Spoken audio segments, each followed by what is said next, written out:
Thank you for tuning in to the best parenting show on the internet, Post Daily Dose. It's the Post. It's the Post. It's the Post. The Post Daily Dose. It's the Post. It's the Post. It's the Post. The Post Daily Dose. It's the Post. It's the Post.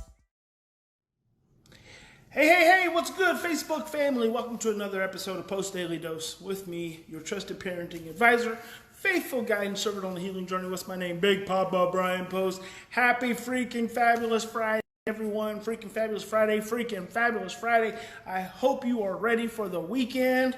I'm sure you put in a long, diligent, hard week of work, and you are now ready to hopefully relax. So I am here with you. Is that all we had? I'm sorry, that was the laundry delivery person. Also my single studio guest for the day, just delivering some laundry. So anyway, I hope you guys are ready for your Friday, and I hope you've had a fantastic week and ready for your weekend. Thought I'd close this week of Post Daily Dose with a couple of thoughts. One, my dear friend and colleague Kelly asked me to talk about Kelly Belt, who's also one of our Fear to Love instructors and also one of our certified post-parenting coaches, asked me to talk about emotional matching, and then I'm going to share with you also my thoughts on teens and cell phones. So first of all, hello there, Mimi. I'm glad you are relaxing, and yes, I'm doing just fine. Katrina says, I just found your page from my friend's recommendations. I love your information to help me with my 10-year-old. Glad to be of support and service and assistance to you, Katrina. So, first up, emotional matching. So this is is it a technique? I'm not sure it's a technique because I'm not really big into tools and techniques. What it actually is it is the creation of emotional containment for your child's distress. Sometimes when your children are upset, let's say they're really escalated, and you're trying to be calm, you're trying to be regulated, and you're trying to, use a calm voice and bring them down. That doesn't always make them emotionally contained. And if a child's emotional expression is outside of the containment area, then they don't feel safe. It actually creates more anxiety for them, and it has a tendency to increase the duration of the episode that may be going on. So emotional matching is something that I use and I encourage parents to use from time to time when children are upset. And it really is, it is just that. It is the ability to emotionally match your child's emotional state so that you create an effective holding environment, an effective emotional holding environment. Just the other day, I had one of my kiddos was upset. He was in the back seat, and I mean, he was upset. And he was outside of his own ability to regulate himself, obviously very dysregulated. And I was right there with him, and this is the key to emotional matching. As he was upset, I said in an elevated voice, you deserve to be angry. You should be angry. I can't even imagine what you're experiencing right now. I'm sorry you feel this way. Listen to the words and also listen to the tone. See, this is very important. You're supposed to be upset. Let it out. Go ahead and be angry if that's what you need to do. Let it go. You hear those words? All of those words are words of support and encouragement. They're not words of, you stop yelling. This is not okay. See, that's creating more stress and more anxiety. The moment I start emotionally matching this young man with my emotional energy, I'm matching his emotional energy. But mine is bigger. It has the capacity to contain his. And when I can do that, then what happens is he feels safer within his own emotional environment. When I create emotional containment, he can feel safer with the presence that I am creating. but you have to have a present state of mind. If you don't have a present state of mind, then an elevated voice can actually create more stress and more overwhelm. It's so important. That is the key. I would probably say if you are not able to stay regulated, you should not try to emotionally match. But if you can stay regulated, if you can stay present, if you can stay mindful, then you can emotionally match. Because then your words are congruent with the child's experience. They're supportive of the child's experience. You can express feelings in tone that literally sounds like anger, but the words are of support and encouragement. That's the matching. The matching is when I can say to you, you should be angry. You should let it out. You deserve to feel just the way you feel right now. Keep letting it out. That's the matching. See, that expression from me exceeds the child's expression. And when that expression exceeds the child's expression, I'm creating an emotional container for them. Now, if I was unable to stay present and connected, the child could experience that as a threat and become more overwhelmed, and therefore that would cause more of the acting out. But when I can create the containment and I can truly match, it usually will lead to regulation. It creates safety, it's nonverbal, it's physiologic safety, and it helps the child come down. So it's very important when you start thinking about emotional matching of your child. Being really mindful, being really present is the key. Is that when Christy says it seems your feelings are passionate but not threatening. Absolutely. It's the presence that allows you to remain passionate that doesn't tip into feeling threatened. If you feel threatened, don't try to emotionally match because it's not going to be congruent. Create more of an intense scenario because you're going to be trying something that really you're not authentic, you're not congruent with. Final thought on that is your ability to be mindful and present and emotionally match also gives you the flexibility to dial it down. See, you may emotionally match for a period of 3 to 4 to 5 seconds, and then you dial it down. And then you may need to match more, and then you dial it down. See, that's you controlling. That's not just you controlling your pitch and your tone. That's you controlling your physiology. Getting your and then bringing your energy back down. Getting it real big and bringing it back down. And you do that in congruence with where the child's emotional expression is at. So I hope that's helpful. Kelly, I hope that's helpful for you guys, all of you who've been asking about emotional matching. So last thought is I want to share my thoughts briefly on teenagers and cell phones. This is such a big topic these days. It's even beyond electronics. It's just specifically teenagers and cell phones. And here's what the whole dilemma and debate reminds me of in the 60s, in the 50s and 60s, when it was teenagers and rock and roll. It reminds me of teenagers in the hippie movement.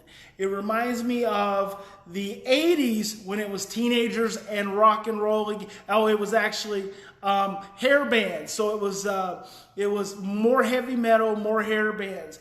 In the 90s, bigger hair bands. And then in the 90s, it was also into the 2000s, it was gangster rap. And so the reason I use that analogy is because we as parents, with every generation, have that thing that causes us to feel threatened when it comes to our children. And the cell phone is one of those things where, because our children are engaging with a world we don't know and oftentimes we don't even understand, it is automatically a threat to us. And here's what I'm going to tell you. And so much of what I tell you guys and what I share with you guys is the same thing I do with my own children, that I've done with my own children, that I work with families around every single day. You've got to learn to put the relationship first. The relationship is the most important thing. Yes, children have more access. Your children, your babies have more access to more content than ever before. But guess what? That is the world we now live in. That is this generation's dilemma and struggle. And you know what creates more anxiety, more power struggles, more defiance, more resistance, more acting out than anything else? Is fear. When you allow your fear of what your child may or may not be exposed to move you into needing to control them. And when you move into control, you're setting up a battle. And it may work with your young children. But as your children get older, you're setting up a battle that you're probably going to end up losing. And I see parents losing this battle every single day. They're using the parental controls and the blocks and all these things. And I keep hearing the kids find a workaround. They find a workaround. They find a workaround. You know why they find a workaround? Because when it comes to electronics, they're smarter than you are. And for every parental control you put on a phone, there's probably 100 feeds of teenagers saying, this is how you get around it. I'm not so certain that your teenager can't put in the exact parental control you're using and go pull up a group that tells them how to get around it. See, you're creating this generation's power struggle. You're creating this generation's control battle, and you're going to lose. And when you lose, you try to create more control because it creates fear. See, fear causes us to control, suppress, and change. That's what fear and stress cause us to do, to want to control, suppress, and change. And you could tell me ad nauseum all the terrible things that are porn, there's cults, there's suicidal groups, there's terrorists, there's drugs, there's, all the bad stuff is out there. It's always been out there, guys. It's not just now coming to the forefront. It's always been out there. Your kids go to public school, it's out there. I just had a conversation with a young man telling me about all the different things about puff bars that kids have access to now, all the different flavors, and he, and then he tells me about the school. Well, this school is pretty much the sex school. This school is pretty much the drug school, and this school is pretty much the fighting school. It's out there. It's the world we live in. The problem is when you lose relationship with your child. When you lose relationship with your child, that's when you're going to have the cell phone become more important than what's inside the home. And I'm going to be honest with you, and Christy will tell you the same. I've got two daughters, one now who's 25 years old, and I've got one that's going to be 17 years old soon. Obviously my 25-year-old didn't have her cell phone until she was, probably 15 years old, because cell phones have just kind of become a big deal in the last 10 years. But Marley, my soon-to-be 7-year-old, has probably had a cell phone since she was at least 8 or 9 years old. And I have never once, not once, on her cell phone, not once on Michaela, my 25-year-old cell phone, not once on my son Kevin's cell phone. I have not once, and I pay those bills, asked to look at those phones. Because it's not about trusting my children. It's about trusting my love and my relationship with my children. And trusting that my children know that I love them. And that if they ever encounter anything that is more than they can handle, then they'll come to me or they'll come to their mom. So I don't dwell in that reality of fear and control. And it's so scary. But you know what? You know when it's the most scary? It's the scariest when you already don't have a strong relationship with your child. Now, I'm all for creating the boundaries and creating the limits on how much, how long. I'm all for all that kind of stuff.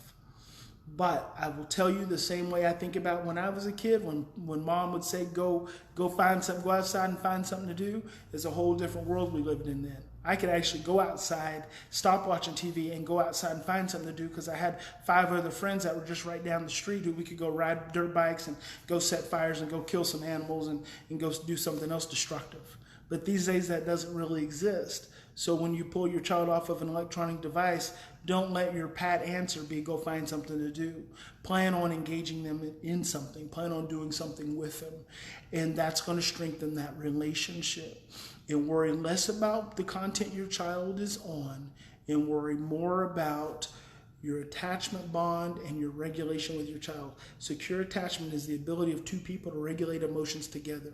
Focus more on the relationship. Focus more on your attachment. Focus less on all those other threats that society has to offer. There are always so many threats. And you know what I say? I say let your kids mess up now while they're still at home, while they still got you to fall back on, as opposed to never having any experiences, never having any exposure, going out into the world at 18 when they're on their own, they think they're adults, and then they have those experiences and they don't have you to fall back on. That's when things get really tough. So we have to keep dialing down that fear. Keep dialing down that fear and keep focusing on and dialing up that love and that relationship. And I believe 100% you will not go wrong if you do that. So that's my little 2 cents on teens and cell phones. It's been coming up a lot lately, so I wanted to share that with you. So I hope this is helpful for you guys. I just want to tell you, in any given situation, we always have 2 choices. We can continue to react from the same blueprints of stress, fear, and overwhelm, or we can stop, we can slow down, take 3 to 10 deep breaths, and choose love. And I hope you will choose love. God bless each and every one of you. Big Papa loves you. Have a fantastic weekend, and I will see you on Monday. I'm going to be driving through the mountains, but I should be in a good spot by Monday. All right, guys. See you later.